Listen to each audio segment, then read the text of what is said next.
President Cyril Ramaphosa expected to face questions from members of the public in the Western Cape. He will engage with residents in the Cape Winelands District, and that's the community organizations, businesses, and this Presidential Imbizo at the athletics stadium in that area.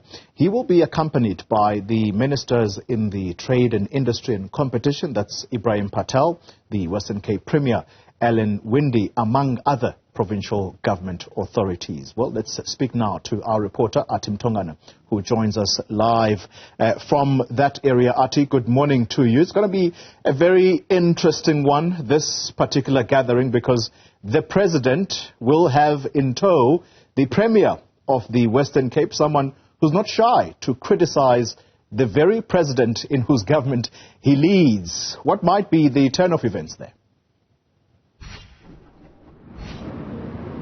Well, the turn of events is focusing on really getting to the crux of the issues that are faced by residents from around this particular area, the Cape Winelands District. As I've alluded to earlier on with Michelle, this area is actually made up of different agricultural, tourism and industrial areas like Stellenbosch, Montague. We see that there are officials that are actually arriving. I see the Minister of Police, Becky. I'm going to ask my colleague to just show you as he arrives here today. We did not know, Minister, good morning to you. We did not know you are arriving. Good morning. We'll talk to you later.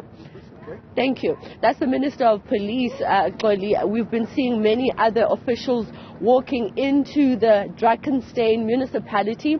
The mayor is here. She's going to be giving opening remarks at the stadium, where the President is expected to field questions from members of the public. This is his 6th Presidential Imbizo since he announced that he will be engaging communities more after the State of the Nation address in 2022. And so we're seeing several officials that are coming in. We've seen deputy ministers, we've seen MECs, local MECs in the Western Cape.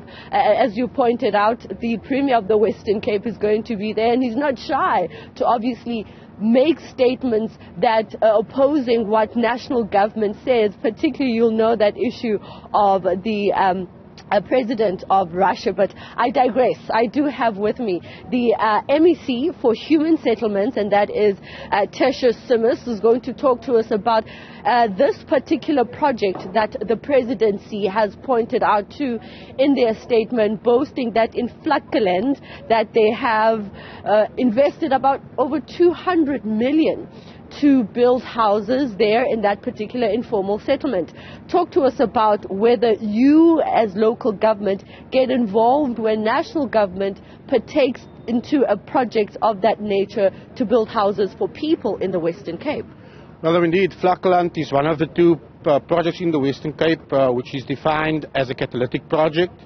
Hence, we play a very active role as the Western Cape Department, or in this case the branch Human Settlements under the Department of Infrastructure. We prioritize these projects by working with our local government. Obviously, we submit a business plan through to the National Department of Human Settlements, but at the end of the day, as the provincial MEC tasked with human settlements, I'm held accountable to ensure that we deliver on our business plan. Vlakkeland is such an example because it is a catalytic project. In its totality, it will yield 2,556 sites in its entire project lifespan. Today, the President, I believe, will be looking at phase 1, which is nearing completion by the end of August of this year. We have already ensured that there's well over 950 service sites, 432 stop structures earmarked for specific types of beneficiaries, but we play an active role by ensuring, together with Drakenstein municipality, who is the local municipality within which jurisdiction this project is vested in, that we keep our projects on track. Where there are bottlenecks, it's unclogged, but also that the earmarked beneficiaries, in accordance with the national guidelines and our provincial adopted guidelines, are the true beneficiaries of this project. Because at the end of the day, if as a province we succeed through our municipalities, we also showcase to the communities out there who are witnessing what they will be seeing today, that a government can work in partnership irrespective of other affiliations. It's interesting that you mention a partnership. We saw the arrival of the Minister of Human Settlements and you were greeting each other, and she's at a national level and you're at a provincial level, two different political parties. I want to take from you your views in the approach that she announced not so long ago, that they want to take over housing, in particular in the townships in the Western Cape, because the narrative really is that the DA-led government is not really servicing communities like Khayelitsha because mainly they are ANC strongholds, for example. So what do you have to say to that? Well, look, indeed, Minister Kabai and I have a very excellent working relationship. And, we are committed to servicing all those qualifying beneficiaries, even in our own province. Indeed, sometimes political optics and political narratives seems to create the perception that as a government in the Western Cape, through our city of Cape Town metro, that we do not care. But in effect, if you look at the budget which our mayor there set aside, it actually does the opposite. But we also need to understand that built within the local governments where there is proper supply chain processes, budgets must be earmarked for specific projects. Those projects must have proper planning before they reach implementation. You prioritize the communities, the black and coloured communities in the Western Cape. Well, if you look at our business plan in terms of informal settlements, also as well as our top structure projects, whether greenfields or brownfields, for me, race is not the issue. It's how do we integrate these communities and how do we better the quality of their lives. Yeah. And we are doing that, and our track record over the last decade, even since I became the provincial MEC, really does prove that. All right. I don't want to keep you much. I see all the officials have walked into a briefing. Is the President going to be part of that briefing, or are you just briefing the other officials?